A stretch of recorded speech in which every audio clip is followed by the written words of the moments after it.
everybody, DeathsStalker here. So do you ever wonder what happens, you know, how racers learn racetracks? Well, I'll tell it to you. I'll tell you how we learn them. So if you've never been to a track before, and you haven't showed up early enough, you're going to be in trouble and really slow for a little bit to start with. But if you showed up at appropriate time, hopefully for a Friday practice, here's what you can do. Now the first thing that happens is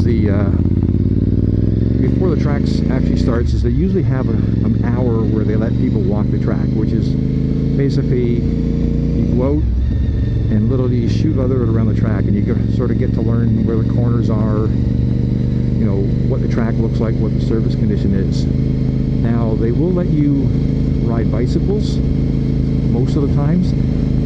They don't let anybody ride powered things on the track because racers are racers, and generally as an entire group we are idiots, and if we get on there with some motorized vehicles, bad things will happen. Now once you've actually had the track walk around, you now at least know where you're going. So when you go on the you know, the first time around the track, you know, if you have no data, you're going to be doubly behind, because simply you're going to have to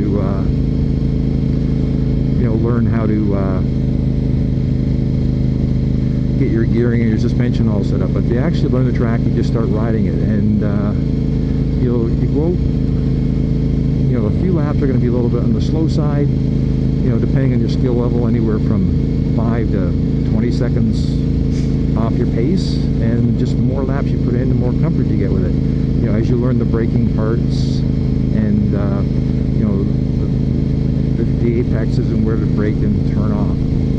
Now the other thing you have a real problem with is knowing all the little idiosyncrasies of the track, and that can only be learned through time. And when I'm talking about idiosyncrasies, I'm talking bumps, different types of asphalt where, you know, if you get on the gas really hard here, you're going to spin the tire, but if you keep it up a gear, you can drive out, but you don't have to spin your tires. So that's the sort of thing you pick up with time.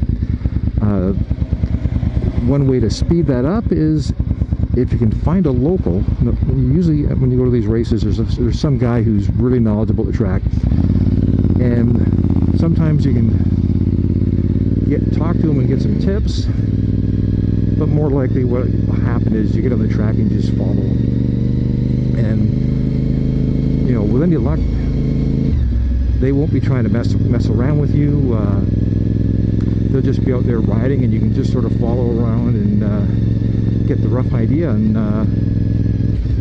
you know, where the brake marks are, where they tend to go on the track, and it will very quickly, you know, get you up to speed. And you tend to see a lot of that where you know, if someone's learning a track, they'll hook onto the tail of somebody who's moving fast and just sort of like try to get a tour showing them, you know, where they should be doing and what they should be doing. Now if you don't get that, you're going to be like everyone else, fumbling around trying to figure out, you know, what you do, where you go, and whatnot. And it's just like, you know, you're driving on the street. It's like when you're trying to get someplace, if you've never been there before, you're kind of going around lost, trying to figure it out. And there's other people, you show them once and they're gone. They don't need any more help. So it's sort of up to the individual racer and what type of person you are. The fast guys, regardless of the track, are usually fast pretty quick. You know, if you've got enough experience, you've seen it all before, and you're not going to be surprised. You know, there might be you know, for example, the first time you ever been to Seka and saw the corkscrew, probably going to scare the crap out of you. But eventually, once you get the hang of it, which might take you 5 laps, it might take you 100 laps, it just becomes another corner.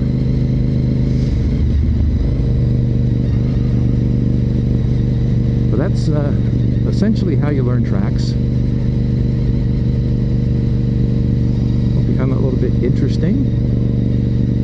If you have any questions, put them in the comments. I can maybe answer something else that I missed, but anyways,